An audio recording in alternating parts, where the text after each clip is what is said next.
So tell me, does anybody watch the Netflix series Suits? Oh, thankfully, one or two. There was a couple. Was there another? Was there a yes down here? Yes, good. There was a couple of hands out up there. Suits is a Netflix series that's been has gone on for quite some time. It's about a bunch of corporate lawyers. And the whole series is all about their office relationships. There's a sort of a secondary story, and that's actually the legal cases that they're doing. But it surrounds two particular characters called Harvey Specter and Mike Ross. But the characters are all driven by good intentions. They're lawyers. They have to be honest. And yes, they do have to be honest, lawyers. But they find themselves constantly in complex situations where they have effectively split their loyalties. They end up making promises to one person or a particular client or to a group of people, and then going off and making promises to another group of people or an individual or client, which suddenly find themselves in direct conflict with each other. And so they're pulled by the different promises that they made.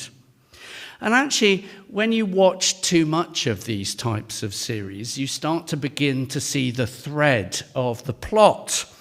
And the narrative is really rooted in the fact that no one ever says the truth or the whole truth. They tell the truth, but not the whole truth. And they get into a tangle of different expectations and understandings. The script becomes centered around a couple of phrases. Trust me. Believe me. And I promise I'll do blah, blah, blah. And whilst in one scene they're all they're promising that, in the next scene they promise exactly the opposite to another group. And what, of course, ensues? Complete chaos, misunderstanding, often heartbreak, which, of course, is what they have to dig themselves out of that mess. And, of course, that is the heart of the whole series. This week, I finally began to get rather exasperated, and my wife listened to me twice shout at the TV, "Just tell them the whole truth!" And then they wouldn't get into the mess.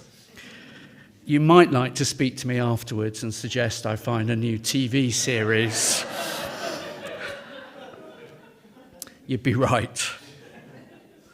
This morning, in our reading, we find ourselves in the company of a whole lot of other lawyers, or shall I say at least legalists, the Pharisees and the teachers of the law. Today's reading is the fourth of a series of 6 very specific teachings, I mentioned it last week, that Jesus is challenging the religious leaders of the time about how they're interpreting and perhaps more to the point, applying the laws of Moses. Last week we learnt about how the Pharisees, in their desire to be seen as holy, are trying to obey a letter of the law rather than the spirit of the law. And last week we particularly spoke about them applying to dealing with our anger and also our lust. But today we're considering truthfulness. Right at the beginning of that passage, Jesus says, "You have heard that it was said to the people long ago, 'Do not break your oath, but fulfill to the Lord the vows that you have made.' But I tell you not to swear an oath at all." What's he speaking into? When it comes to oaths, we can find both in the Old Testament and New Testament oaths being used. They're not wrong in themselves. To give you 2 examples, we have in Deuteronomy 10, "You shall fear the Lord your God, him who you will serve. To him you will cleave and you will swear by his name." And Apostle Paul, in 4 of his letters at least, he calls upon God as his witness, i.e., he's swearing by God. He's calling upon God to affirm the truthfulness of what he is saying. He's making an oath. And the aim of any oath in itself, by swearing by something, by affirming something, is aiming at promoting and affirming the truthfulness of who you are or what you're saying or what you are promising to do. When we swear something is true, we are promoting that truthfulness and hoping to reinforce the need for the other person to believe it. It's supposed to be promoting truthfulness. So if we're now reading about Jesus saying don't make oaths, what's going on here? Well, sadly, by Jesus' time, a whole religious legal system of oaths has been established. So, for example, we know from other records historically that one accepted practice is that if you swear by the city of Jerusalem, that was less legally binding than if you swore an oath by God. Note my use of legally binding. If I made an oath, for an example, by God, that I was promising to give you £1,000, that held more weight than if I promised by the city of Jerusalem or by my head or by heaven or earth that I was going to give you that £1,000. And if I then subsequently changed my mind and didn't give you that £1,000, you could rightly come and take issue with me. But then when it went to authorities and others, depending on what oath I had made, depended on the weight in which my promise was held. Jesus here in this passage is exposing this ridiculous practice of making oaths to different things, whether that be in the name of heaven or earth or by Jerusalem or by our own head. Why is this generating such concern? Because rather than generating truthfulness or promoting truthfulness, which is what the idea of oaths in the first place are all about, this cultural systems of oath using was rather promoting deceitfulness and dishonesty. If I know that I can promise, knowing that if I break that promise, and there are different levels of promise, I can break that promise and I can get to court and it's going to be treated differently, then I'm going to start using that loophole. There's also an issue of holiness here as well, because we're sort of finding a way in which, well, if I swear by God something and make an oath, then I keep those, tick a little bit more holiness. But if I'm still slightly loose and fancy-free with some other promises, then I don't undermine my holiness and my relationship with God. That's the twisted thinking that Jesus is addressing. Where do we play footloose and fancy-free with the truth, our word, or integrity within our own life? Think of our society and culture today. Do loopholes promote honesty or dishonesty? A simple example, perhaps I could take tax evasion, maybe. Not necessarily anything that we're involved in. Who knows your circumstances? But anyway, we hear these news items, don't we? But maybe there are legal places that people can legitimately place their money and avoid tax. But that goes against the spirit of the law on tax, isn't it? Rather than paying tax on our earnings to help society generally, we're finding those loopholes that may not be illegal, but they're going against the spirit of the law. And Jesus is saying, no. There is only one level of honesty, And that is that your yes is your yes and your no is your no. If you say you're going to do something, do it. Follow the spirit of the law, not the letter of the law. And he makes the point here in terms of oaths. It's ridiculous to be swearing by Jerusalem, by the earth, or by your own head, and thinking that those are less than swearing by the Lord. And why can he say that? Because everything belongs to the Lord. The city of Jerusalem in this passage, in the context, the earth, the heavens, your and my head, they all belong to the Lord anyway. And so if you're swearing by those things, he's saying you're swearing by the Lord. How does that relate to you and I? How does that stir in your heart about our integrity in what we say? And where do we now as a society play loose with the truth and our promises? Where perhaps have we lost our own sensitivity to being completely truthful in our lives? I was struck by a headline in the news yesterday.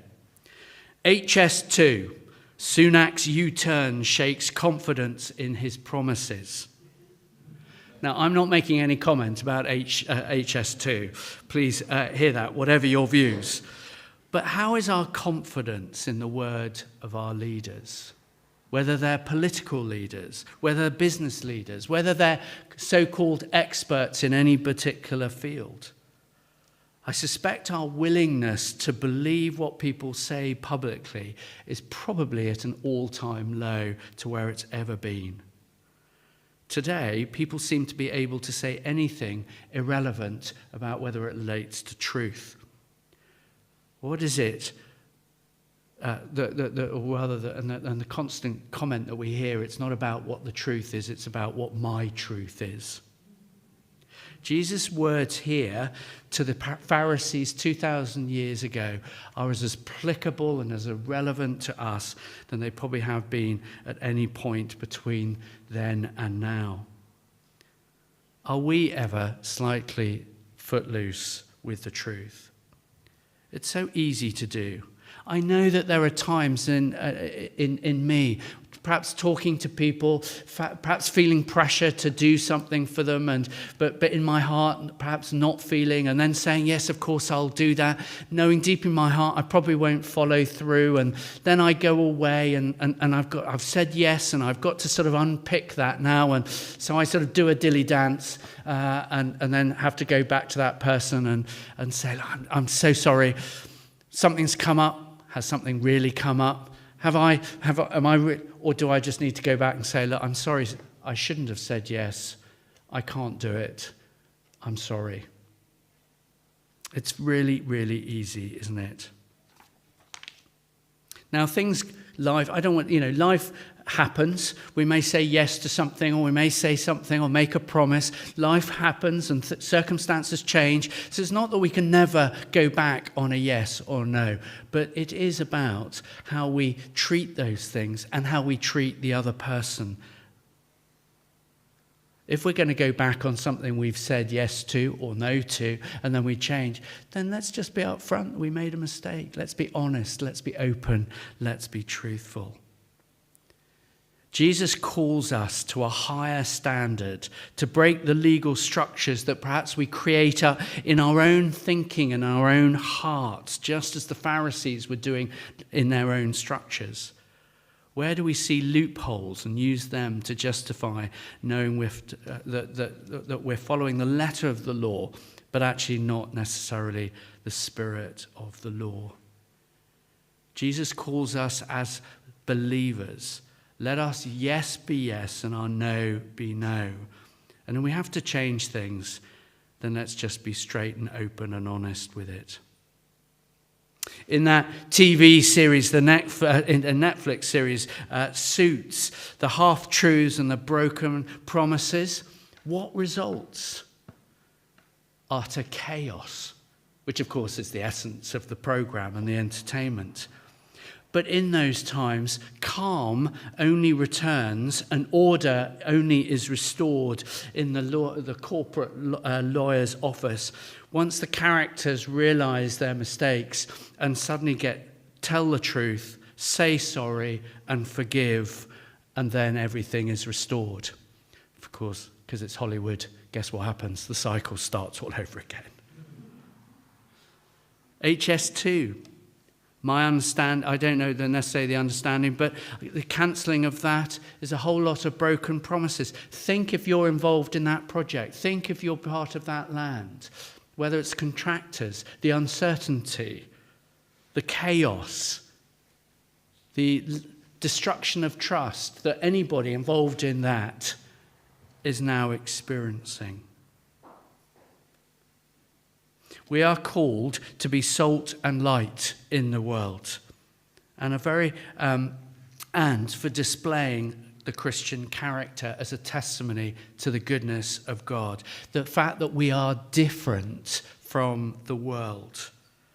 And being salt and light, by exercising our yes as our yes and our no being our no, is a wonderful and critical way in this day and age of being able to shine the light of Christ. The world is in desperate need of truth, desperate need of assurance and stability and to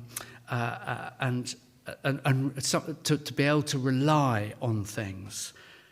And we can deliver that.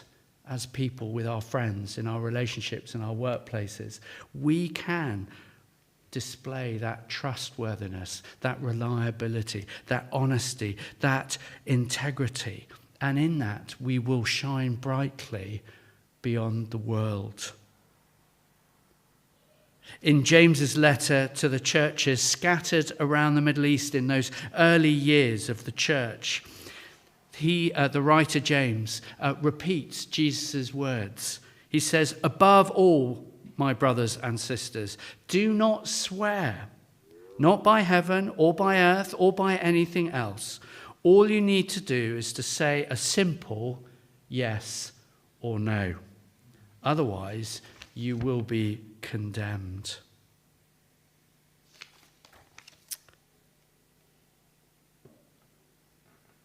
How are we doing? How are we doing with our yes and our no? Let us shine brightly to the world around us by being people that people can really trust and know that when we say something, we're going to follow through. Or if we're not, we'll be honest about it. That's the call that Jesus summons us to this morning in his words to us.